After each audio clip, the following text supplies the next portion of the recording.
Les habíamos prometido justamente un segundo programa de todo este estudio realizado por el grupo TRAC. El propio Carlos Blanco nos habló de ese trabajo que tiene que ver con la narcotiranía venezolana y lo que está haciendo y las intenciones que tienen con Colombia, que es la otra joya de la corona del extremismo. El grupo TRAC es una organización no gubernamental y sin fines de lucro creada para el estudio y divulgación del conocimiento sobre riesgos políticos y de seguridad que emergen de la complejidad del mundo globalizado y que impactan al continente americano. Porque además no es fácil lo que está sucediendo. No es fácil acabar con estas dictaduras. Tenemos justamente a quien mejor puede hablarnos de ese grupo sobre lo que sucede con Colombia. Él es el doctor José Humberto García, entre otras parte de su currículum está que estudió áreas militares, es ingeniero en sistemas. Bienvenido, José Humberto García. Bueno, muchísimas gracias, Napoleón, por la invitación y un gusto estar aquí.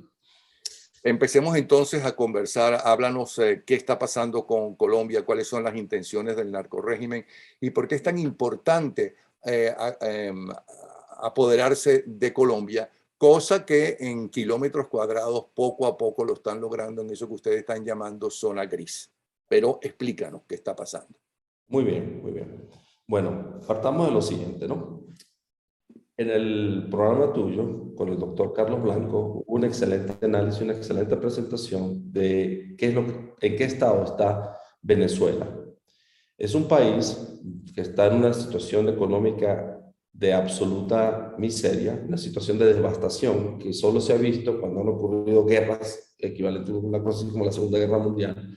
Es una situación donde toda la infraestructura está en un estado de abandono, de deterioro, donde los niveles de desarrollo humano han ido hacia atrás, donde la población ha perdido la expectativa de vida, se ha reducido por varios años, y donde nuestros niños y nuestros adolescentes no están siendo educados, no están siendo alimentados de la manera correcta para poder ser personas productivas cuando llegan a ser adultos.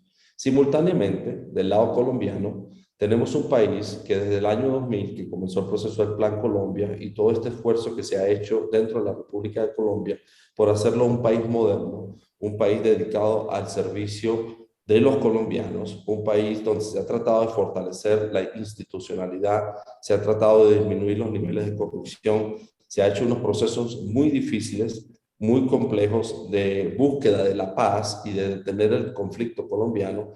Esto ha llevado a Colombia a ir poco a poco avanzando hacia ser un Estado mucho más moderno, con una capacidad de crecer su Producto Interno Bruto, con una capacidad de prestar mejor calidad de vida a sus ciudadanos y con una capacidad de insertarse en la dinámica del mundo moderno como un país de primera, ¿verdad? Es un país que está en vía de desarrollo y está empezando esa capacidad de acelerar su desarrollo. Como sabemos en todos los elementos de la naturaleza, cuando estudias física, cuando estudias matemática, siempre que existe un gradiente, va a haber un flujo. Por ejemplo, si tú tienes una alta presión y hay una baja presión, simplemente eso hace que se forme el viento. De igual manera, pero esto es un flujo mucho más complejo, porque esto es un flujo que tiene características políticas, tiene características de migración humana, tiene características de criminalidad, y eso es lo que vamos a discutir hoy. En el caso de Venezuela y Colombia, tú tienes un gradiente con un país extremadamente destruido y un país que está surgiendo. Por lo tanto, se ha establecido las condiciones necesarias para que el régimen venezolano, el narcorrégimen venezolano, tome una decisión de empezar a atacar a Colombia de manera de empezar a tomar poco a poco el control del terreno de Colombia. ¿Y por qué lo hace? Pensemos. En los sistemas políticos, que viene desde la época de los 60 de Cuba, siempre se determinó que el expansionismo es un elemento necesario para la supervivencia de la revolución. Ese expansionismo se manifestó a través de la década de los 60, los 70, con todos los trabajos que hizo Cuba, desde la presencia del Che en Bolivia, donde finalmente fue capturado, y el Che también estuvo en el Congo africano, peleando con Laurent Kabila, la presencia de los grupos, en los masas en los 80, de los grupos apoyados por las izquierdas, en Nicaragua, la presencia de lo que ocurrió en El Salvador y todo esto, ¿verdad? Entonces, el expansionismo y lo que se denomina dentro de los estudios de la gente de izquierda la guerra global perpetua es un elemento necesario para la supervivencia del régimen. Adicionalmente, el régimen venezolano, como es absolutamente incapaz de manejar una economía de manera productiva, en Venezuela hoy en día no se puede hacer pero ni un par de medias, ¿verdad? De comprar una tela, cortarla y coserla y vender medias. En Venezuela se ha habido una destrucción total de lo que era nuestra joya y nuestro sustento económico, que era la industria petrolera. Y me voy a tomar un pequeño punto para hablar de eso. Hasta hace poco, Venezuela estaba sacando crudo pesado de la faja del Orinoco y lo mezclaba con un crudo que es de la Santa Bárbara, que se saca de la zona de Punta de Mata. Ese crudo se exportaba, ahorita se les puso aún más difícil porque las refinerías en China tienen restricciones más severas desde el punto de vista ecológico. Entonces ahora se les está poniendo inclusive más difícil la exportación de crudo y a esto le tenemos que agregar las sanciones por parte del régimen de los Estados Unidos para la comercialización de crudo. Entonces, ¿qué pasa? Si tú te pones a ver los años 90, si mal no recuerdo, cuando era Justi la persona que estaba a cargo de PDVSA, Venezuela llegó a producir 3,5 millones de barriles al día. Era un petróleo que tenía un proceso de mejoramiento, de alta calidad, sobre todo en el sistema de Jose, ahí al lado de Puerto La Cruz, y ese petróleo producía riquezas para Venezuela. Hoy en día, según el último reporte que leímos el mes de septiembre, Venezuela está produciendo quizás tan solo 300,000 barriles de crudo de muy mala calidad y buscando a quién se lo vende, y además tiene que pagar con crudo deudas ya preestablecidas. Entonces, ¿qué ocurre? Para el narcorrégimen es fundamental establecer nuevas estructuras económicas que permitan sostener todo este andamiaje de criminalidad, de interacciones políticas, de compra de voluntades, etcétera. Y por supuesto, Colombia es un elemento natural, porque Colombia es un país que compartimos una historia en común, lenguaje en común, una frontera que es mucho más amena, por ejemplo, que la frontera con Brasil, que es prácticamente impasable toda ella. Es un país donde hay las condiciones necesarias de una izquierda que ya tiene más de 50 años en la lucha por buscar el control del poder, y se ha tomado la decisión de que Colombia es el próximo objetivo del narcorrégimen en la búsqueda de su expansión. Entonces, habiendo hecho el caso de que para Venezuela es fundamental que Colombia se vuelva parte de todo este eje, de esta triangulación que tenemos Cuba, Nicaragua, Venezuela, vamos a pensar qué elementos geopolíticos son importantes para ellos. Primero, el acceso al Pacífico, que no lo tienen en este momento. Segundo, acceso a la riqueza de la República de Colombia, del Estado colombiano. Y tercero, mejorar aún más uno de los temas que vamos a tocar durante la discusión de la zona gris, que es el proceso de la producción de droga y el proceso de transporte de droga, en particular cocaína, aunque hay otros tipos de estupefacientes que se pueden estar generando en este territorio. Entonces, ¿cómo piensa Venezuela o cuál es el plan para ir contra Colombia? Que es el trabajo que estamos haciendo nosotros dentro de este proceso de concientización de riesgos en nuestro instituto. Resulta que Colombia tiene 4 áreas donde va a ser atacada simultáneamente por el narcorrégimen venezolano. ¿Donde va a ser atacada o donde está siendo atacada? Donde está siendo atacada, correcto. Donde está siendo atacada y continuará siendo atacada, ¿verdad? Porque es un proceso no lineal que ya ha comenzado, pero digo, va a ser atacada porque vamos a entrar quizás a una fase exponencial del ataque. Como todo proceso no lineal, comienza de una manera, pero después el proceso se acelera. Entonces, ¿qué ocurre? La primera de las áreas que vamos a discutir es lo que denominamos la zona gris.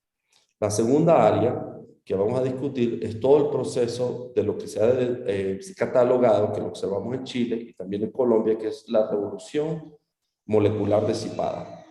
El tercer elemento es la reconfiguración de las estructuras militares del ejército venezolano para prepararse a una guerra de cuarta generación.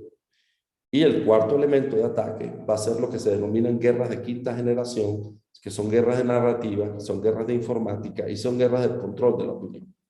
Vamos al primer punto, la zona gris. En el caso de la zona gris, Venezuela y Colombia comparten una frontera más o menos de 2.200 kilómetros, si recuerdo bien el número, ¿no? Esa frontera nosotros la hemos dividido en tres tipos de sectores. Hay un sector que nosotros denominamos corredores urbanos, que es el corredor de Maicao. Cuando miras a La Guajira, ese es un corredor urbano que surte mucho de comercialización a la zona de Maracaibo y a la zona del norte del estado Zulia, quizás hacia Falcón.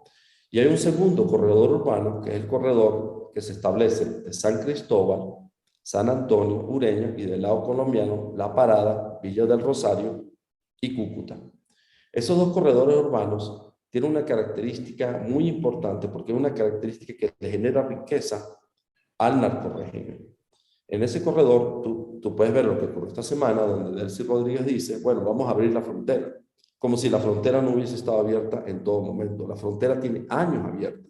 Desde el incidente, donde ellos pusieron aquellos contenedores bloqueados los puentes internacionales, la frontera siempre siguió abierta. Los venezolanos van y vienen, los colombianos van y vienen. De hecho, hoy en día es más común para un venezolano viajar a la frontera con el estado Táchira, por ejemplo, cruzar por las trochas, pagar la extorsión que cobran los grupos criminales en esas trochas, entrar a Cúcuta, volar a Bogotá y de ahí puedes ir al mundo, ¿no? Lo que se cerró es la posibilidad de salir a Colombia de forma legal, legítima, y lo que cerraron fue el puente Simón Bolívar, que por cierto, esos contenedores hace pocas horas atrás ya lo sacaron, pero todavía cuando estamos hablando en este momento, no se ha abierto realmente ese paso a Colombia, el paso legal a Colombia.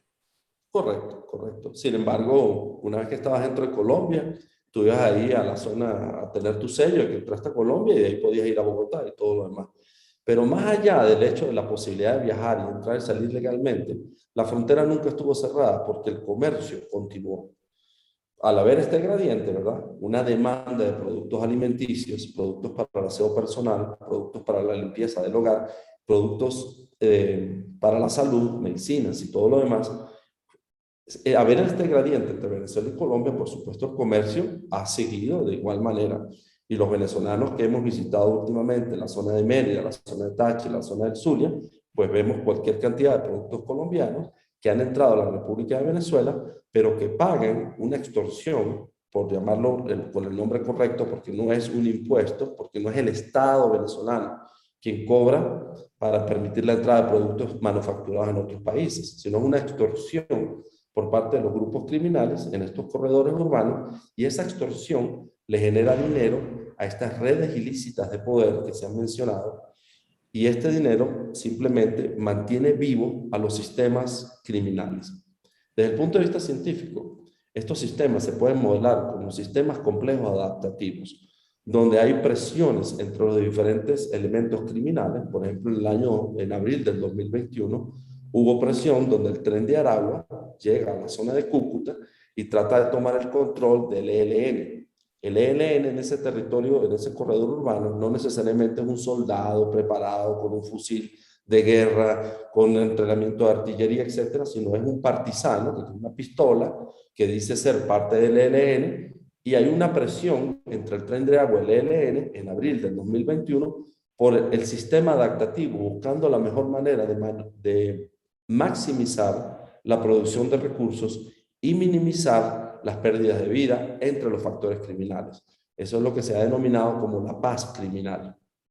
Entonces, en los sistemas complejos adaptativos, la búsqueda es la criminalidad y la abstracción de los personajes en esa criminalidad, de manera que el narcorrégimen puede seguir funcionando y penetrando hacia Colombia y afectando a los colombianos y afectando al territorio colombiano sin que necesariamente se pueda señalar que son los elementos principales del narcorrégimen quienes dan apoyo y permiten que esto se lleve a cabo. Este es el elemento fundamental que tomamos en cuenta en los corredores urbanos. Dime, Napoleón. En corredores urbanos que son dos en especial, que sería uno Maicao y el otro sería San Cristóbal, San Antonio, Cúcuta. Correcto. Pero además en esa zona gris hay tres ejes del narcotráfico: Catatumbo, Arauca y Bichar, según he leído del trabajo de ustedes. ¿Cómo es eso? Ok. Ese es el segundo elemento, ¿verdad?, que existe en la zona gris. Recuerda que tenemos una frontera extensa, 2.220 kilómetros, si mal no recuerdo. Y esa frontera tiene entonces unos sectores adicionales, que no son los corredores urbanos, que nosotros los denominamos los ejes del narcotráfico. Hay 3 ejes. El eje Catatumbo, que del lado colombiano es el norte del Santander. Del lado venezolano son los municipios Jesús María Semprún y parte del municipio Catatumbo, que no es fronterizo directamente con Colombia, pero que está incluido en el proceso, lo que es el Catatumbo venezolano. Cuando uno piensa en la Catatumbo, uno piensa en el famoso relámpago del Catatumbo, ¿verdad?, ese evento maravilloso, pero uno no se da cuenta que hoy en día, del lado colombiano, es la producción de pasta de coca, y de acuerdo al último reporte de las Naciones Unidas, en colaboración con el gobierno de Colombia, es el principal sector de Colombia donde hay un crecimiento de la producción de coca y de la creación de pasta de coca. Ese eje es fundamental para el narco régimen, porque ese eje le produce muchísimo dinero a todo esto que se ha denominado el cartel de los soles, en colaboración con el ELN. Pero veamos un poquito de historia. En el año 2018 ocurrieron eventos en el Catatumbo venezolano, similares a los eventos que ocurrieron en el 2021 en el Arauca, que es otro eje que vamos a conversar pronto, el eje Arauca. En el año 2018 se perdió la vida el teniente Ulpín González, si mal no recuerdo, y también hubo el primer ataque donde empezamos a observar minas antipersonales dentro del territorio venezolano, plantadas por el ELN en la zona de Caño Motilón y Caño 14. ¿Verdad? Esto es una zona que está cerca de una población que se conoce como Casigua del Cubo.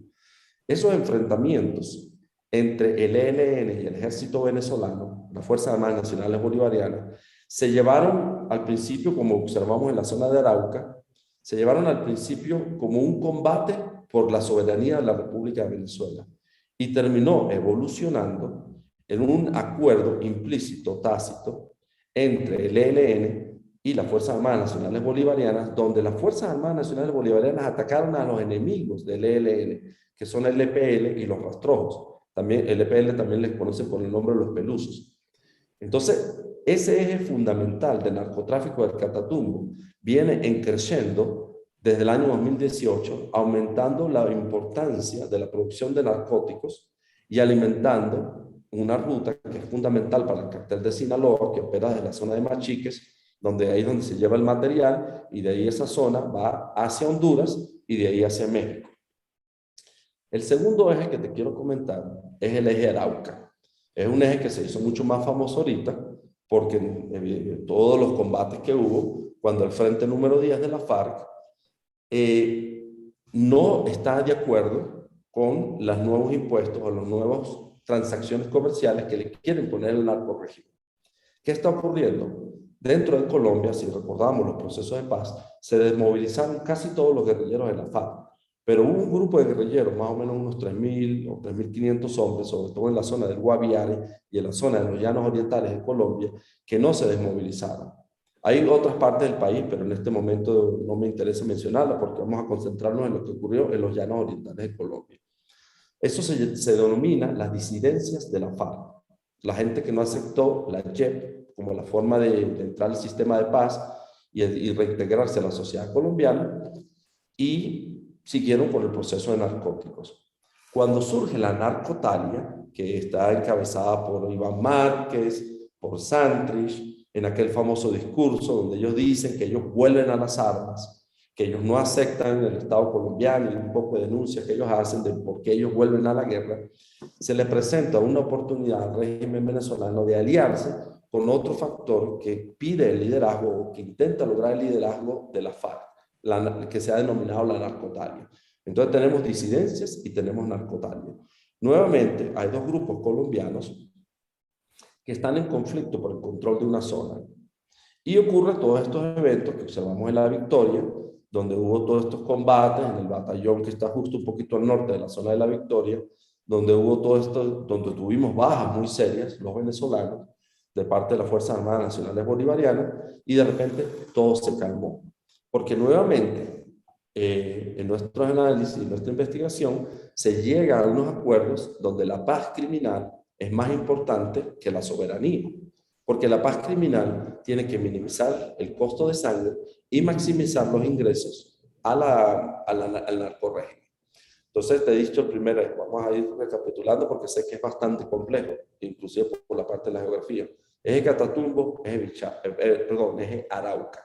Y el tercer eje, ¿verdad? Porque en nuestros países, sin infraestructura, sin carreteras, sin aeropuertos, los ríos es lo que determina realmente el movimiento de comercio de personas y de todo lo que tiene que ver con la actividad humana, tiene que ver con el eje Bichada. En el eje Bichada es un río que viene de los llanos orientales de Colombia y que toma un cruce que no va directamente hacia el norte, hacia la zona de Arauca, sino que se mete hacia conectarse con el río Orinoco un poco más abajo de la población de Puerto Ayacucho en el estado de Amazonas. Ese eje es otro eje fundamental de narcóticos en esta zona gris, donde del lado colombiano se les ha favorecido, porque ahora tú no tienes una república de Venezuela, como era en la Cuarta República, que dice nuestro país es soberano, los estupefacientes, la cocaína va a ser combatida como un elemento criminal, sino que más bien se acomoda a estos sistemas criminales en búsqueda de, primero, desestabilizar a lo que ellos consideran su enemigo, la República de Colombia, y segundo, generar ingresos muy sustanciales para el narcorrégimen venezolano. Tomemos en cuenta nuevamente, por eso mencioné al principio de la discusión, el hecho de que tú tienes apenas 300,000 barriles de un petróleo de muy mala calidad. Esto no es un West Texas del petróleo que te sacan en la parte de Texas con un grado de API 38, que va a una refinería que te saca una gasolina de una vez. ¿No? Esto es un petróleo que hay que hacer un proceso muy complejo para refinarlo y que casi nadie lo quiere comprar, ya sea por las sanciones o por la mala calidad.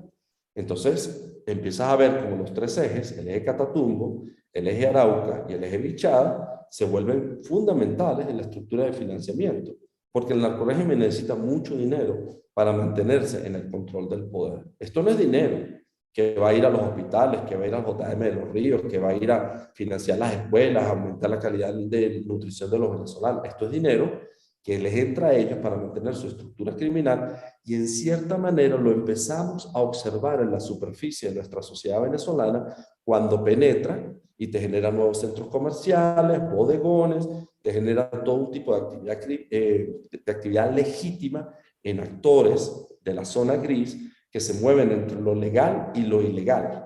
De manera que te van dando, como decimos en los Estados Unidos, trickle down, ¿no? Que es como que va goteando hacia abajo la riqueza económica, pero muchos de esos recursos vienen de parte de narcóticos. Ese es el segundo elemento de la denominada zona gris. Entonces, hablamos de corredores urbanos y hablamos de los ejes de narcotráfico. El tercer elemento de nuestra zona gris son los ejes militares.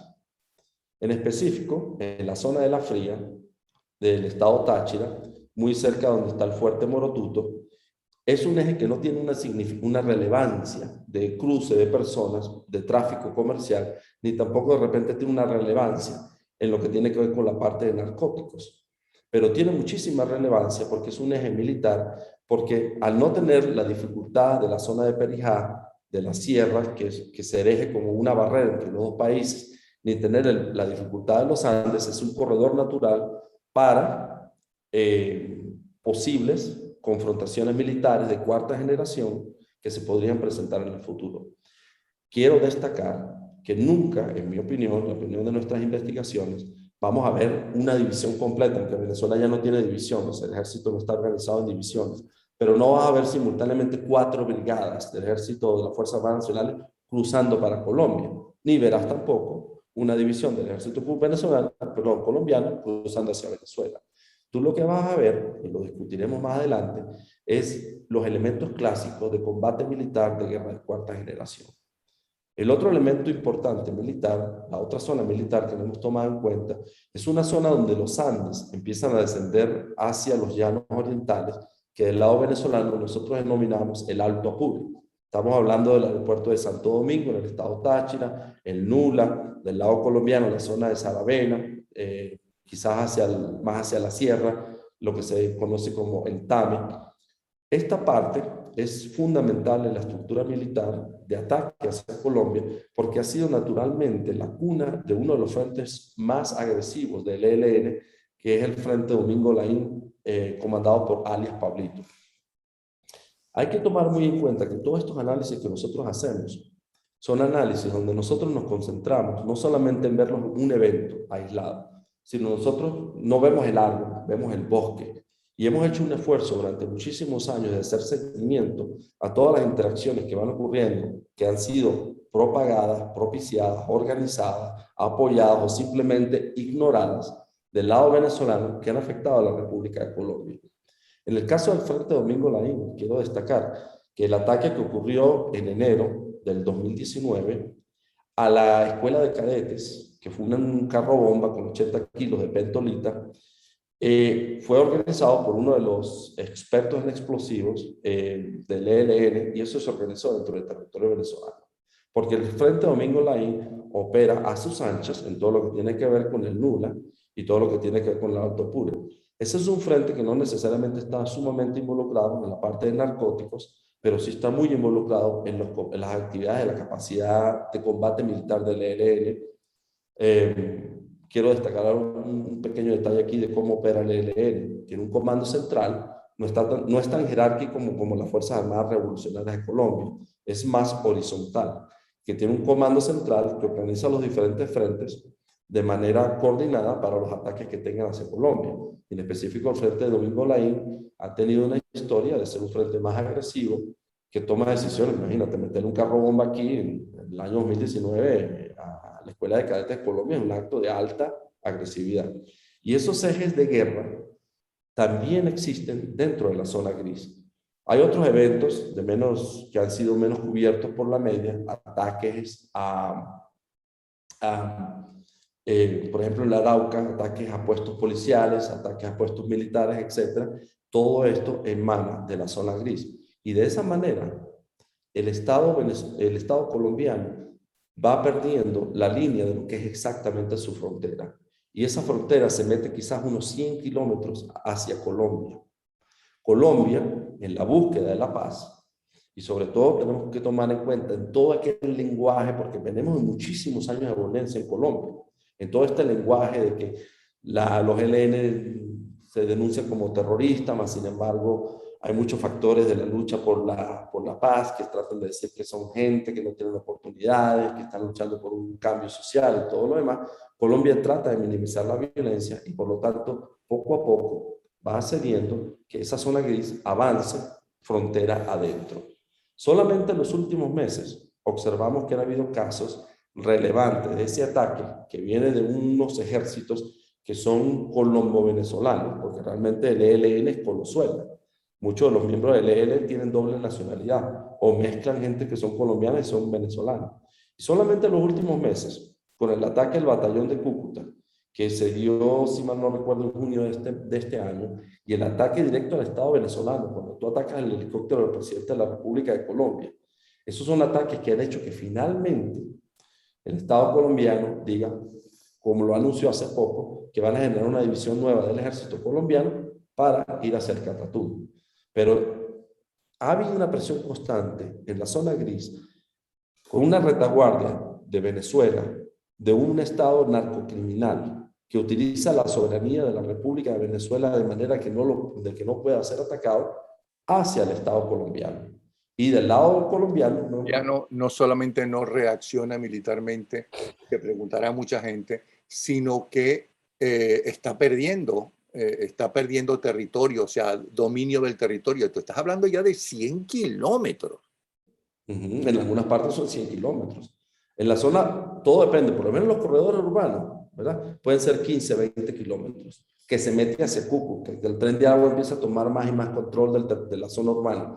Pero en algunas partes del norte del Santander se puede hablar hasta de 100 kilómetros en la zona de Perijá, donde opera la gente del ELN para allá y para acá, y para allá y para acá, como que fuera ese el territorio de ellos. Okay, pero la Fuerza Armada no existe exactamente para defender al territorio y a la población de ese territorio. Es decir, la Fuerza Armada colombiana está para defender el territorio colombiano y los habitantes de Colombia. ¿Por qué permiten, no, perder justamente poder y perder tantos y tantos kilómetros en eso que ustedes llaman la zona gris? Bueno, por dos razones. Primero, que muchísima parte de ese territorio es territorio que tiene muy baja densidad de población. Y segundo, porque inclusive la misma población colombiana, en algunos casos, protesta contra los combates. Porque en Colombia estamos en un proceso de sentir que es la lucha por mantener esa paz que tanto costó en Colombia. Entonces, por ejemplo, en el caso, te doy un ejemplo del por qué. Un batallón muy importante en la zona del Catatumbo, del ejército colombiano, está en una población que se llama Jacarí. Esa población es un territorio muy, muy difícil de manejar. Es un territorio que tiene malaria, es un territorio que es selvático, que es en las estribaciones de la Sierra de Perijá. A veces el ejército colombiano hace operaciones desde la base de Jacarí, que está en la fila de una montaña, está justo en una fila, hace operaciones con helicóptero, ¿verdad? Hace operaciones hacia lo que sería el Catatumbo colombiano, pero en el momento que se empiezan a acercar hacia el lado venezolano, se detienen, porque no quieren generar un elemento de animosidad, porque hay una percepción también de que del lado venezolano están dispuestos a ir a la guerra. Cuando tú ves las declaraciones de Diosdado de este año diciendo, si nos atacan, los Estados Unidos nos atacan, habrá una guerra, pero la guerra la daremos en territorio colombiano. Entonces yo siento que Colombia, ese es el análisis que yo hago, no siento, pero el análisis que yo hago, es que Colombia es un estado donde funcionan las instituciones, un estado donde funciona la república y donde se manejan todos estos detalles con mucha cautela, de manera de no generar una agresividad que pueda conducir a un desenlace no deseado. Porque por supuesto Colombia va a mirar a su lado y va a decir, mira, me quiero meter en este proceso que me puede costar millones, que me puede de un día para otro costarme 5% del Producto Interno Bruto, estoy en medio de una pandemia, no lo voy a hacer. Entonces es lo que son como una especie de retiradas tácticas, de manera de evitar aumento de la conflictividad, manteniendo el control del territorio. O sea, cuando dices retiradas tácticas, ¿quieres decir retiradas por ahora? Quizás por ahora.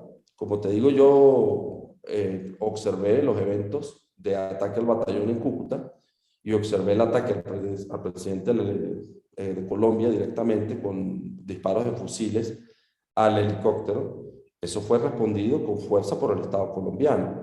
Pero los eventos diarios, que no mencionamos porque casi no tienen cobertura mediática, de ataques del ELN qué sé yo, poblaciones de Las Gabarras, todos estos pueblitos perdidos en medio del Catatumbo, los procesos de lo que ocurrió en el Arauca, ¿verdad? Donde tienes toda la población de La Victoria moviéndose de un día para otro a la población de la Arauquita, que está del otro lado del río, y los colombianos simplemente aceptando, y aceptando, y aceptando más refugiados, y aceptando más cosas.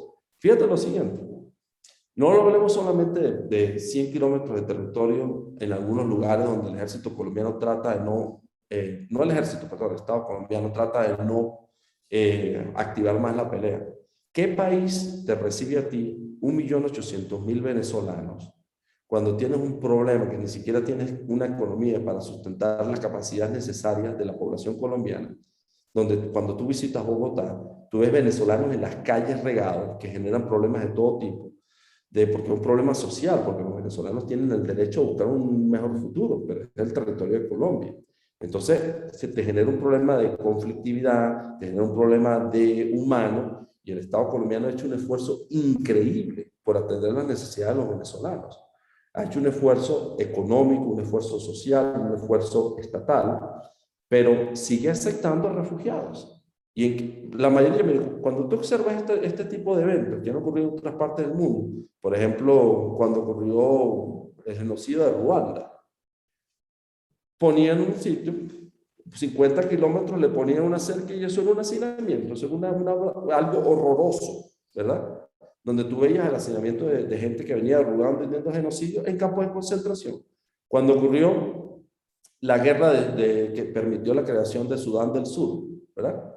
Tú veías aquellos campamentos, porque los países dicen, mira, yo te voy a dar aquí 10 kilómetros cuadrados y ahí te quedas, de ahí no pasas. En cambio, el Estado colombiano ha permitido 1.800.000, según algunos estimados de venezolanos, que tratan de vivir, que se incorporan, y este éxodo masivo debilita a la República de Colombia.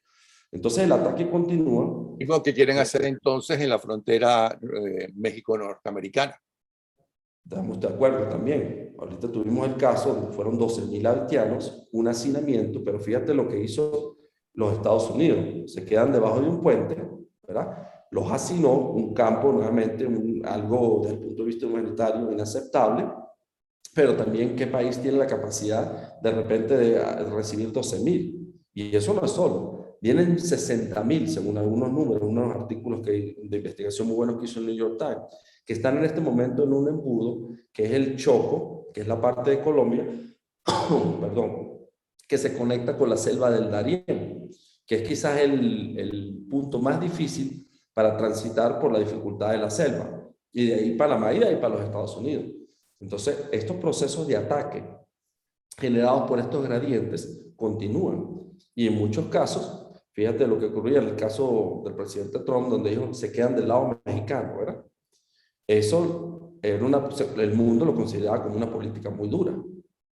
Y de repente el lado colombiano, si hubiesen dicho, no vamos a aceptar todas estas operaciones de militares y de tráfico humano y todo lo demás, y se ponen a atacarlas militarmente y criminalmente, va a generar una reacción del mundo. Perdón.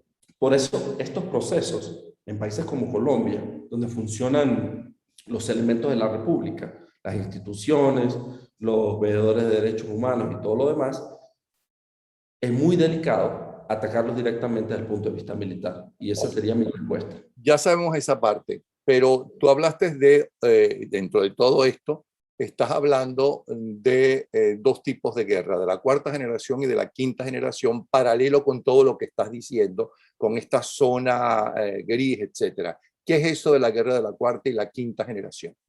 Muy bien.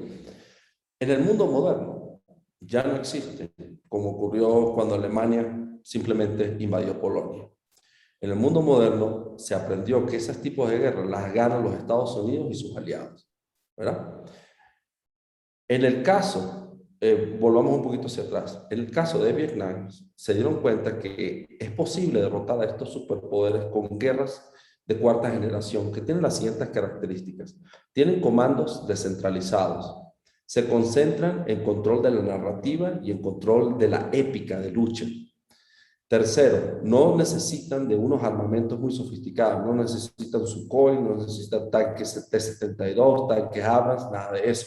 Simplemente necesitan mantener a la población activa contra un enemigo y se nutre de armamento, de armas ligeras y de artillería, la artillería de menor poder.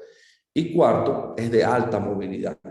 Esas guerras de cuarta generación las observamos hoy en día en forma moderna en el caso de Ucrania y en la pérdida de territorio de Ucrania, que ha sido respaldada supuestamente porque son un grupo de ucranianos que quieren ser libres, que hablan ruso, que tienen una religión un poco diferente, que se quieren separar del Estado de Ucrania, pero han sido respaldadas desde el lado ruso. Y es aquí donde nosotros vemos elementos clásicos de guerra de cuarta generación con el fenotipo de la estructura rusa dentro del territorio venezolano. Hablemos en el caso específico que está presente en el documento que generamos, que se llama los grupos tácticos nivel batallón.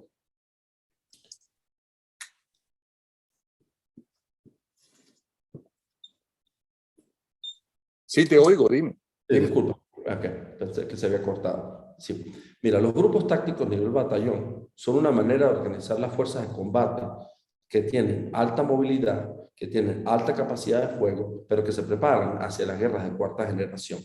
En el caso venezolano se han generado 3 grupos tácticos nivel batallón, en el estado Sur, en el estado Táchira, en el estado Barinas. Tienen todas las características organizativas de los rusos. Y te voy a hablar un poquito desde el punto de vista militar para la audiencia que no conoce todo el tema militar. En Venezuela, generalmente la estructura de combate es la brigada. Una brigada que contiene 2, 3 batallones, ya sean de batallones de infantería tipo los Caribe o batallones de infantería convencional. Y son apoyadas generalmente por un grupo de artillería y apoyadas por las unidades de comando.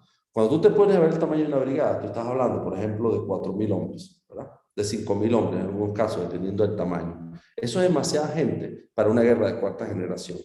Entonces tú lo que haces es que tú tomas elementos de infantería, unidades que son las partes de las unidades de maniobra, tomas elementos de artillería, tomas elementos de apoyo al combate, como sería fusiles, perdón, misiles tierra-aire, como los Ziklas, que son rusos, y tomas elementos de las unidades de apoyo a comunicaciones y logística y haces el equivalente en tamaño a un batallón. Un batallón en el ejército venezolano debería ser, aunque ahorita hay mucho problema de personal, debería ser unos 800 hombres. Pero este ya no es un batallón de 800 caribes entrenados de manera homogénea con cierto tipo de combate. No, ya tú estás mezclando un poquito de infantería, un poquito de artillería, un poquito de las unidades de comunicación y logística y un poquito de las unidades de apoyo de tierra-aire. Lo combinas todo y lo preparas, y eso lo observamos, y han habido muchísimos estudios que hemos seguido, lo observas en Ucrania. Estos grupos tácticos nivel batallón son muy efectivos en el combate contra los ejércitos convencionales, sobre todo cuando están respaldados por grupos de combatientes, en el caso ucraniano, gente que se consideraba que tenían el derecho a separar una parte de Ucrania y volver la parte de Rusia, y en el caso venezolano-colombiano, el ELN y la FARC. Entonces lo que estamos viendo es que estamos observando la conformación clásica de una guerra de cuarta generación que va a venir de Venezuela hacia Colombia si se llegan a dar los elementos de conflictividad necesarios en ese aumento exponencial del ataque hacia Colombia. Eso lo vamos a observar, eso depende de muchas cosas, eso depende de la política interna de Colombia, de las elecciones del año 2022, depende de muchísimos factores. Pero de una u otra manera, el Estado colombiano va a tener que enfrentar este tipo de situaciones de guerra híbrida. Eso es lo que son guerras de cuarta generación. Aparte de eso, quiero destacar que en las guerras de cuarta generación ocurre mucho trabajo desde el punto de vista de conocer las capacidades electrónicas del otro enemigo, ¿verdad? En enero del 2000, perdón, en abril del 2021, justo cerca de los eventos de los combates de la población de la Horquita, se observaron aviones espías de los Estados Unidos, que son un gran aliado de la República de Colombia, haciendo ese patrón de 8 que ellos hacen en la zona al frente de Arauquita, más o menos hasta la zona del Amparo. Y la respuesta de los rusos fue meter su equivalente avión espía a través del territorio venezolano, penetrando en violación del espacio aéreo colombiano, volando sobre la población de distracción, que es donde hay una base muy importante del ejército de Colombia, y que tuvo que ser interceptado por cazas colombianos para que se desviara hacia el norte. Entonces, en estos elementos de guerra de cuarta generación, pensemos Vietnam, pensemos Ucrania, pensemos Afganistán, pensemos la insurgencia de Irak. Esos son elementos que pueden generar el conflicto, de llegar a estar un conflicto dentro de la República de Colombia, en el caso del ataque del narcorrégimen hacia Colombia. Hablemos ahora de guerras de quinta generación. Algunos analistas pero perdón, con esto ya el narcorrégimen venezolano nos ha involucrado en una guerra global, es decir, en un enfrentamiento ya no entre la guerrilla colombiana y el ejército colombiano, sino nos metió en una guerra entre los intereses rusos y los intereses norteamericanos. Correcto. Correcto, por supuesto eso ha sido. Recordemos que Colombia es tan importante para los Estados Unidos que Colombia fue el único país latinoamericano que puso tropas en la guerra de Corea. La alianza militar colombiano-estadounidense viene desde hace más de 60 años. Y por supuesto, recordemos que hasta el año 1998, 1999, Colombia tenía un proceso de violencia increíble. En aquel famoso discurso del presidente Pastrana en el Hotel Tequendama, que yo considero el origen del Plan Colombia, se establece un proceso nuevamente exponencial de inversiones anuales de varios millones hasta que llegó a miles de millones, perdón, no miles de millones, cientos de millones, para financiar el Plan Colombia, que tardó 10 años en acabar con este proceso de violencia. Después eso permite en el año 2012, con el presidente Juan Manuel Santos, todo un proceso de discusión de vamos a hacer la paz, todos estos acuerdos, para bien o para mal, de cómo terminar el conflicto colombiano. Y por el lado venezolano, están metiéndose en nosotros, los venezolanos, con aquello de la constituyente, el chavismo y todo, ha entrado una herida que ha destruido la República de Venezuela.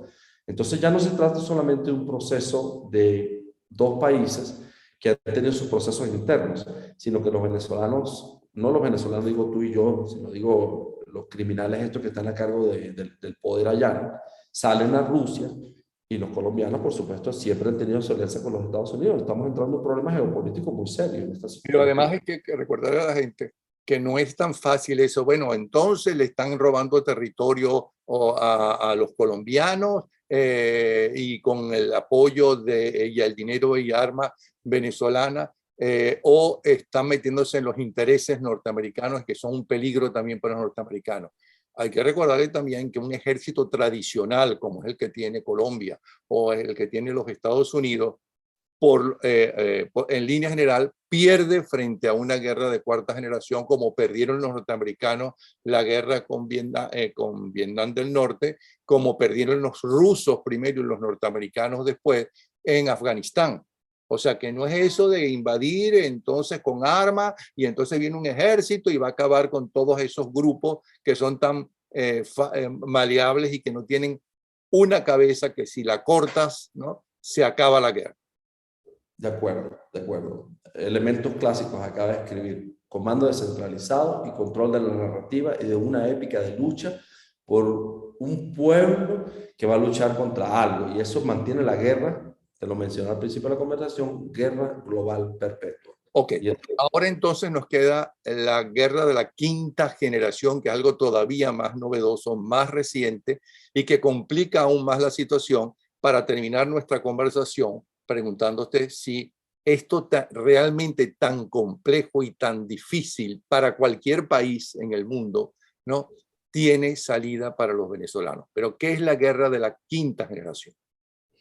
La guerra de quinta generación, algunas personas dicen simplemente que es el control de la narrativa en la guerra de cuarta, pero se trata de lo siguiente. A lo que el mundo ha avanzado, nosotros lo observamos la importancia del WhatsApp, la importancia de Twitter, la importancia de Facebook, las redes sociales, y simultáneamente, hoy en día entendemos que es más importante el centro de telecomunicaciones, digamos, en el caso de Colombia, donde la data puede venir de cualquier parte de Colombia, pero se reúne en un centro de telecomunicaciones en Bogotá y de ahí sale hacia el mundo, por cómo funciona el protocolo TCP/IP y cómo funciona la Internet.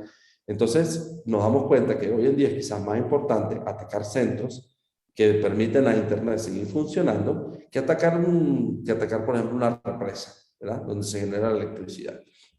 Entonces, en la guerra de quinta generación se utiliza muchísimo conocimiento de ciencia, tecnología e informática, así como un manejo exquisito de las redes sociales para manipular a la población, para desestabilizar a la población con lo que se dice ahora mala información o desinformación, y para generar elementos de activación de las emociones de una república en favor a una causa.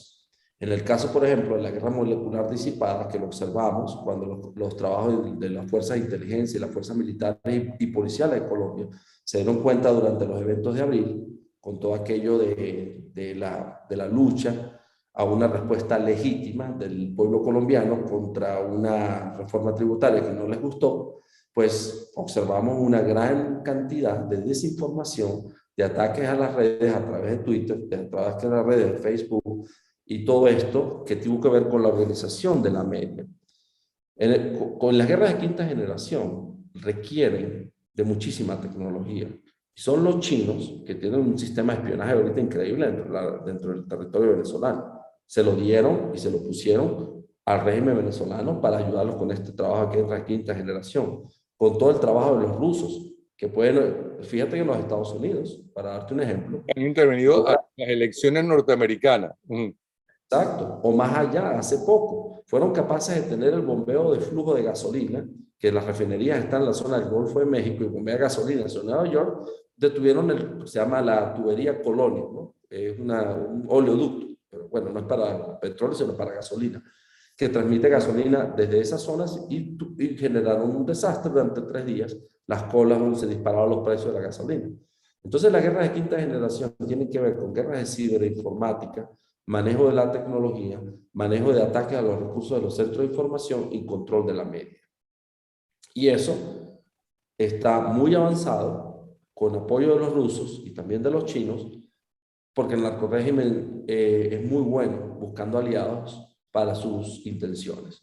Entonces, esos elementos clásicos de quinta generación que también están como una sombra sobre esto que nosotros denominamos los riesgos para la República de Colombia. Entonces, y en resumen, antes de hacerte la pregunta que creo que todo el mundo se está haciendo, y sobre todo ahora que muchos hemos descubierto la enorme complejidad de lo que está sucediendo en Venezuela y en Colombia.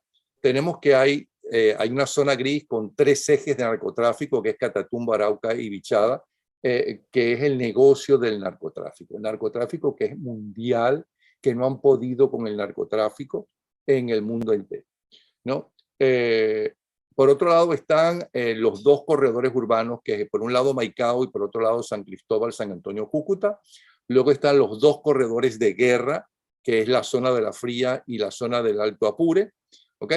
Y hay otras 2 formas de ataque, que es la guerra de la 4ª generación, con la cual inclusive este mismo año perdieron la guerra los Estados Unidos en Afganistán, y de la 5ª generación, que ya sabemos que tanto los chinos como los rusos son realmente, están en avanzada, realmente en cuanto a eso, en la vanguardia.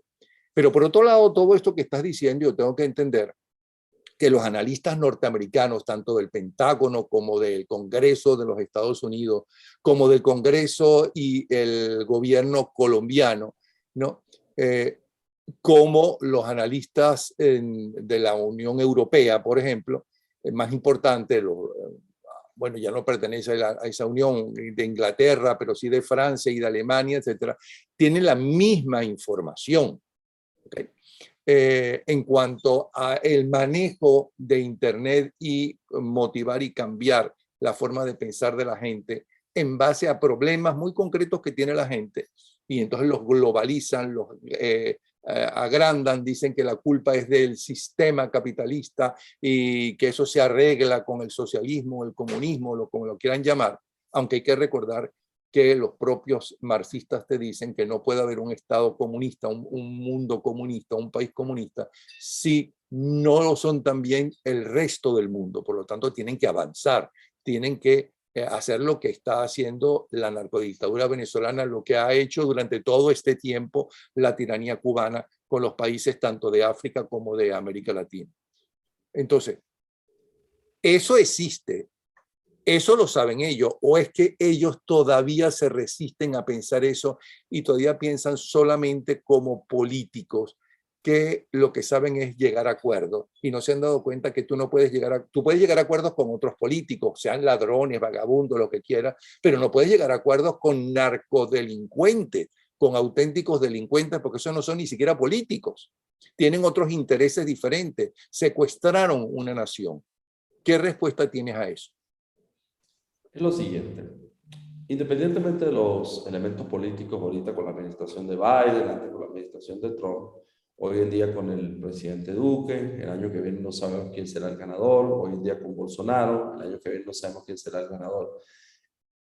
Los sistemas políticos por debajo tienen redes que le trabajan en las instituciones y que permanecen allí, sobre todo en los Estados Unidos, que es muy institucional en cuidar a la gente que trabaja dentro del Departamento de Estado, dentro del Departamento de Defensa.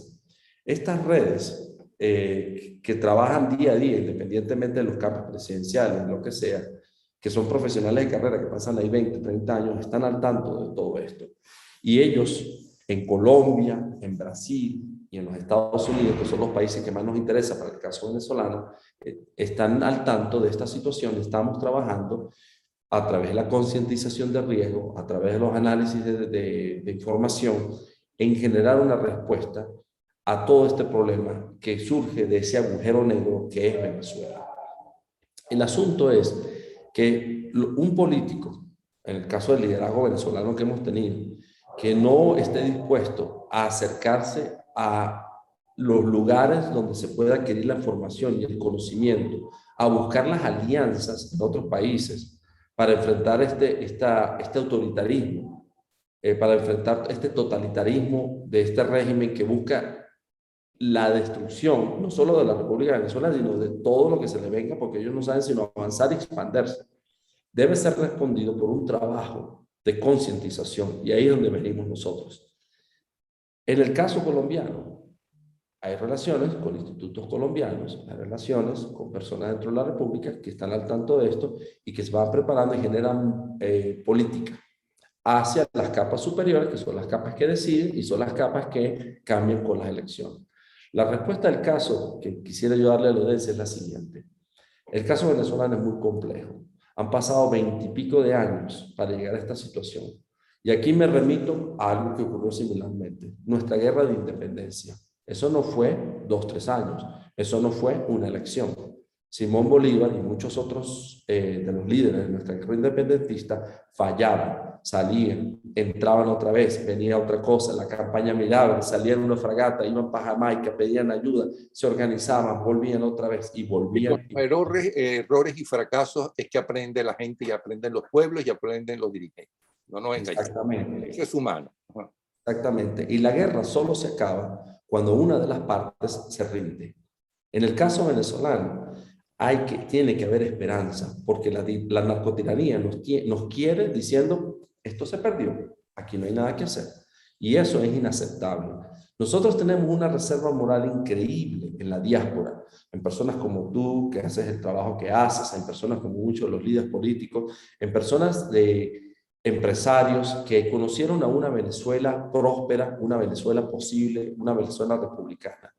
Mientras exista esa reserva moral, lo que hay que hacer es reorganizarse en redes, reorganizarse en el trabajo de alianzas estratégicas con la Unión Europea, con Estados Unidos, Colombia y Brasil, son los países que más importan, y restablecerse en los objetivos, aprender de los errores y buscar los líderes correctos, porque eso es lo más importante, creo yo, Napoleón, buscar los líderes políticos correctos que se rodeen del conocimiento. Ya no estamos hablando de un Chamberlain, estamos hablando de un Churchill, gente que sepa cómo enfrentar las circunstancias y elevarse a enfrentar las circunstancias del momento. En el caso venezolano surgirán, y de eso estoy convencido, porque nosotros somos un pueblo muy poderoso desde el punto de vista mental, intelectual, con capacidades. Sí surgirán nuevos líderes políticos que serán capaces de galvanizar toda esta diáspora, todos estos contactos, todas nuestras comunicaciones, nuestras redes, para enfrentar lo que ellos han hecho de igual manera. Porque fíjate, lo que ellos tienen es lo mismo. El Grupo de Puebla, el Foro de Sao Paulo, la dictadura de Castro comunista, los amiguitos que tienen en Turquía, las alianzas con Y hasta ahora han tratado décadas y décadas y décadas a través de la guerrilla, a través de atentados, a través de lo que sea, de apoderarse de todos estos pueblos y han fracasado, ¿ok?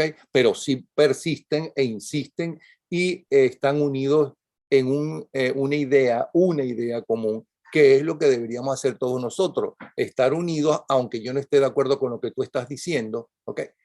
Aunque tú tengas tus defectos y yo tengo los míos, ¿ok? Estar unidos en que lo que hay que es unirse para conseguir la libertad en Venezuela. Y libertad no es solamente poder hablar, la libertad es poder tener acceso al trabajo, a la educación, tener acceso a la vivienda. Esa es la libertad en base a lo que tú ganas con tu trabajo, con tus ideas para generar nuevas empresas. Totalmente de acuerdo. Y nunca olvidemos, hay millones de venezolanos en la diáspora y igualmente hay muchísimos millones de venezolanos dentro de Venezuela que ahorita están de manera silenciosa por el tremendo aparato represivo, pero mientras ninguna de las partes no se rinda, esta lucha va a continuar y hemos aprendido nuestros valores y conseguiremos libertad. Y hasta ahora, porque muchos dirán en el pesimismo, bueno, pero es que van ganando los otros. No, cuando se sientan, cuando tienen que sentar en una mesa de diálogo donde no se va a llegar absolutamente a nada, porque tú no puedes dialogar con un secuestrador a menos que le estés ofreciendo qué, ¿ok? Entonces, que se lleve su dinero y que tenga libertad y que se quede en el país. Ellos saben que eso es imposible, ahí está la Corte Penal Internacional, entre otros, ¿no? Pero eso significa también que ellos necesitan, ¿no?, tratar de que sus aliados justifiquen de que eso no es una dictadura, de que ahí no hay tantos muertos, de que eso no es una política de Estado, lo que sea. ¿Ok? Pero significa que tampoco es que han triunfado y han ganado. Pero te pregunto, ¿Venezuela tiene salida? Yo creo que sí. ¿Por El qué? trabajo, Sí, ¿en qué te basas para decir que sí? el trabajo de análisis, ¿ok?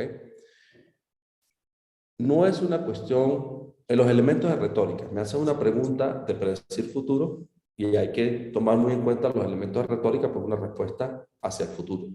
No es patos, lo que los griegos denominan patos, de miedo. No es etos solamente, somos venezolanos y vamos a luchar, es logos.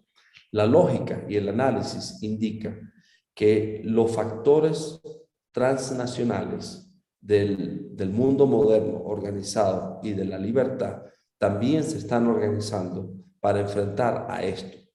¿Por qué te digo que hay esperanza? ¿Por qué te digo que sí hay una salida?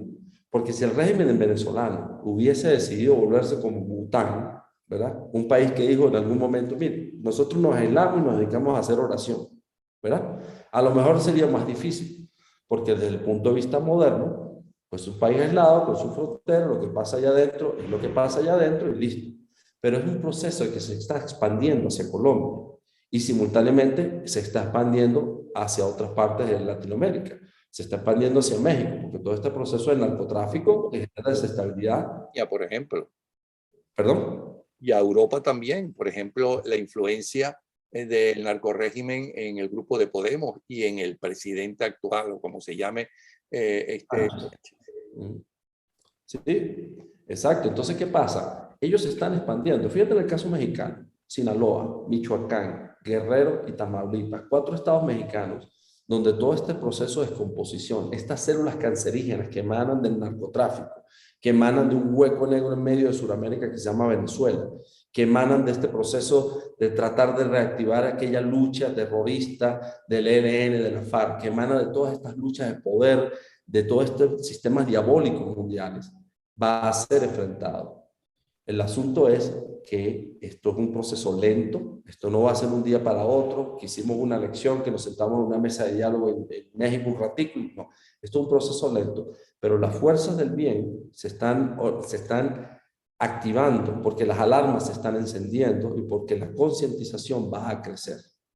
Y eso va a dar una respuesta al caso venezolano. La respuesta quizás no va a ser de que de repente logramos que en una elección presidencial, como es la cosa, hacerse usurpación, gobierno de transición, elecciones libres. Quizás eso no lo vamos a ver porque a lo mejor no hay la fuerza, a lo mejor no hay la capacidad militar para obligar a eso.